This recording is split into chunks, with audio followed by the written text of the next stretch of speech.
देवियों और सज्जनों, जगदीश सोशल मीडिया नेटवर्क में आप सभी का दिल से स्वागत। प्रतिदिन के अनुसार प्रस्तुत करते हैं स्वामी वासुदेवानंद जी सरस्वती इनके अमृतमय वाणी द्वारा विष्णु सहस्त्र नाम प्रवचन। प्रथम नमन आपको। जय गुरुदेव।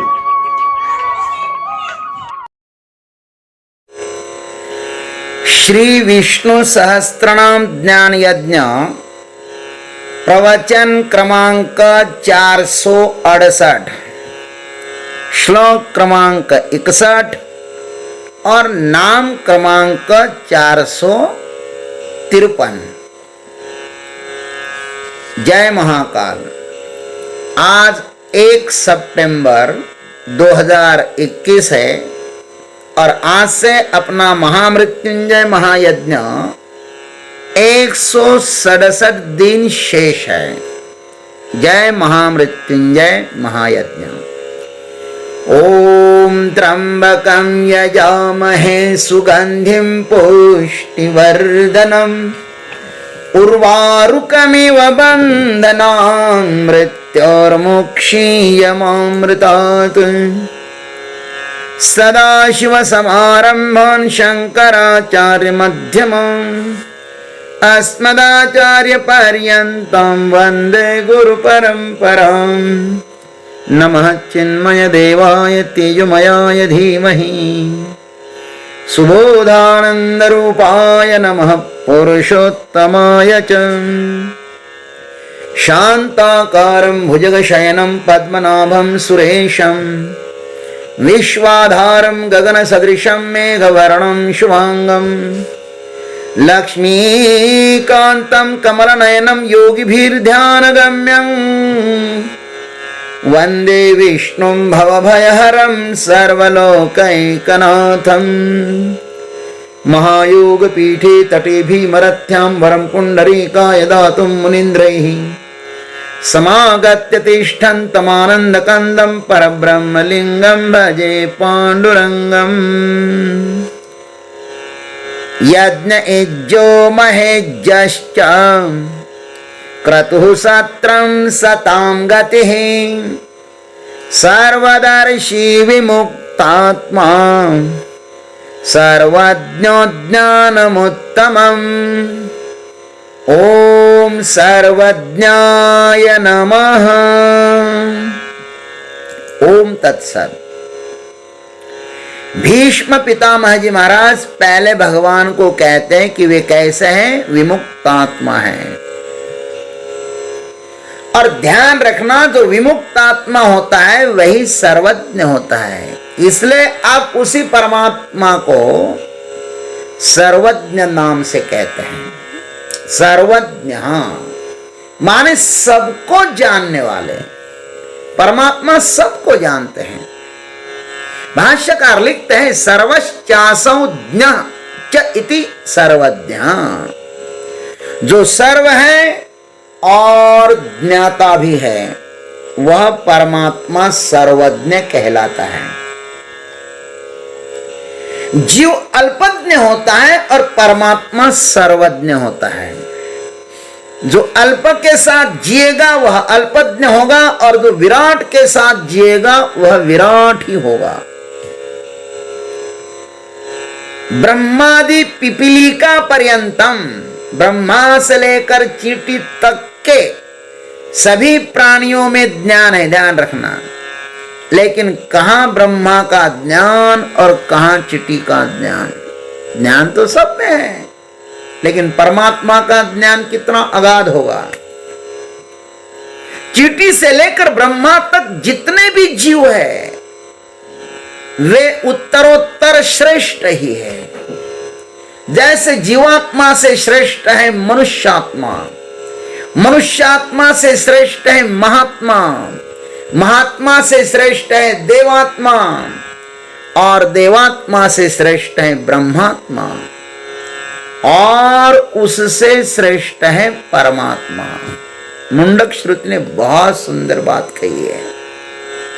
यह सर्वज्ञ सर्ववित् यस्य ज्ञानमयं तपः तस्मादेतद् ब्रह्म नाम रूपमन्नं च जायते।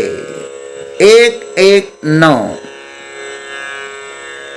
सबको सामान्य रूप से जानता है, अतः उसे सर्वज्ञ कहते हैं।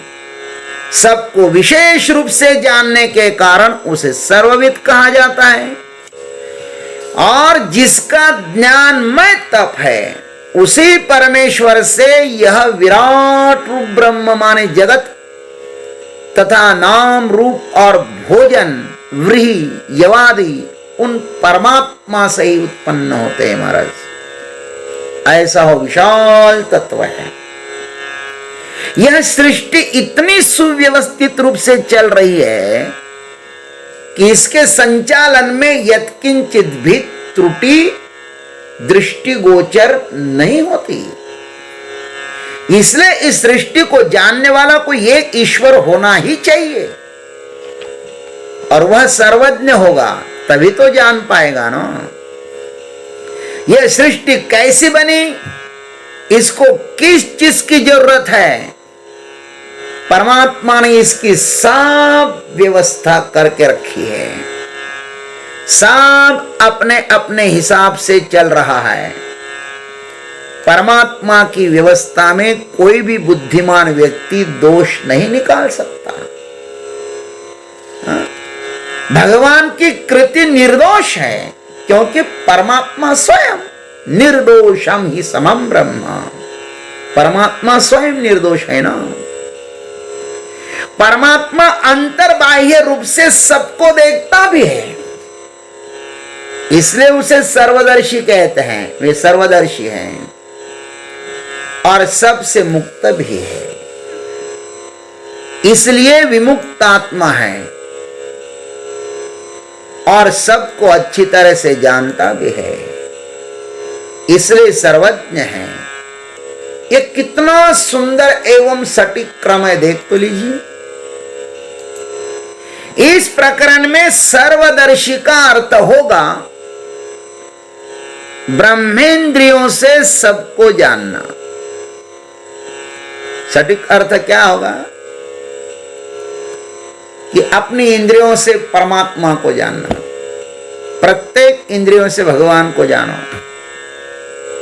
जितनी सारी बाह्य इंद्रियां है, आंख से जानो, कान से उसके विषय में सुनो। सर्वज्ञ का अर्थ होगा जो सूक्ष्माति सूक्ष्म भाव है उसको जानो, जानो उसको।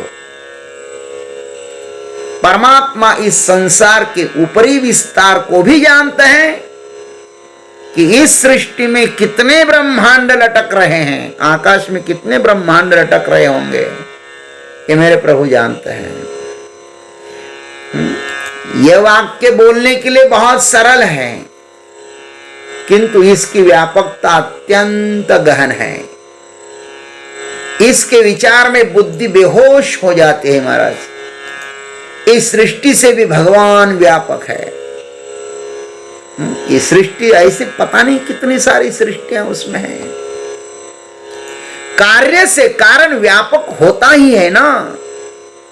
यह तो ऊपर का विस्तार है महाराज, किंतु भगवान इन जीवात्माओं के भीतर क्या क्या विचार चल रहा है ना, उसको भी जानते हैं। बाहर से तो जानते ही है, लेकिन भीतर से भी जानते हैं। उसे ही तो सर्वज्ञ कहते हैं ना। हमें तो अपने ही विचार परेशान करते हैं, कभी कभी तो नींद भी नहीं आती महाराज। तो भगवान का क्या होता होगा? उनके दिमाग में तो पूरा संसार है। ये सब हमारे लिए यक्ष प्रश्न की तरह है। भगवान कितना विचार करते होंगे, कैसा विचार करते होंगे। परमात्मा का एक एक नाम रहस्य से भरा हुआ है। उसको देखने की उसकी कृपा चाहिए महाराज। उसकी कृपा से उसे देखा जा सकता है। उसको बुद्धि से नहीं, उसकी कृपा से जाना जाता है। अज्ञानियों के लिए संसार अलग अलग है, किंतु ज्ञानियों के लिए, परमात्मा के लिए यह संसार एक ही है। ज्ञानी भेदभाव से सृष्टि को नहीं देखता। श्रुति ने कहा है, भूतानि तम परादुर्यो अन्यत्रात्मनो भूतानि वेद सर्वं तम परादाद्योन्यत्रात्मनः सर्वं वेद इदं ब्रह्म इदं क्षत्रम् इमे लोका इमे देवा इमानि भूतानि इदगं सर्वं यत् अयम आत्मा। बहुत सुंदर बात बताई।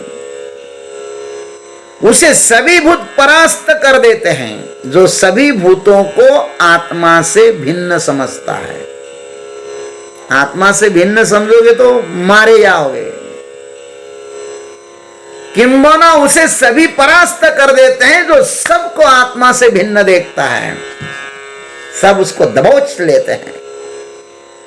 अतः ये ब्राह्मण जाति है, ये क्षत्रिय जाति है, ये लोक, ये देवता, ये भूत और ये सब जो कुछ है, ये सब एकमात्र आत्म तत्व ही है।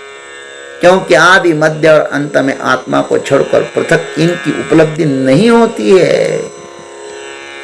सबका मूलाधार परमात्मा ही, ऐसा जानो। सर्वज्ञ परमात्मा सबको अच्छी तरह से जानता है, अतः उसका कोई भी अतिक्रमण नहीं करता। संसार में भी जो ज्ञानी है ना, उसे ही सर्वश्रेष्ठ कहा जाता है। इसलिए इस सर्वज्ञ परमात्मा से हम प्रार्थना करते हैं कि हे प्रभु, आप हमें आत्म साक्षात्कार करा दे। क्योंकि परमात्मा कैसे हैं? सर्वज्ञ हैं। सर्वज्ञ से ही सर्वज्ञ होने के लिए प्रार्थना की जाएगी ना। तो इस प्रकार उस सर्वज्ञ परमात्मा को हम प्रणाम करते हैं। ओम तत्सत। जय गुरुदेव, जय जगदीश्वर, जय जय महाकाल। अभी आप सुन रहे थे स्वामी वासुदेवानंद जी सरस्वती इनके अमृतमय वाणी द्वारा विष्णु सहस्त्र नाम ज्ञान यज्ञ प्रवचन का अगला भाग लेकर कल सुबह फिर उपस्थित होंगे। हरिओम।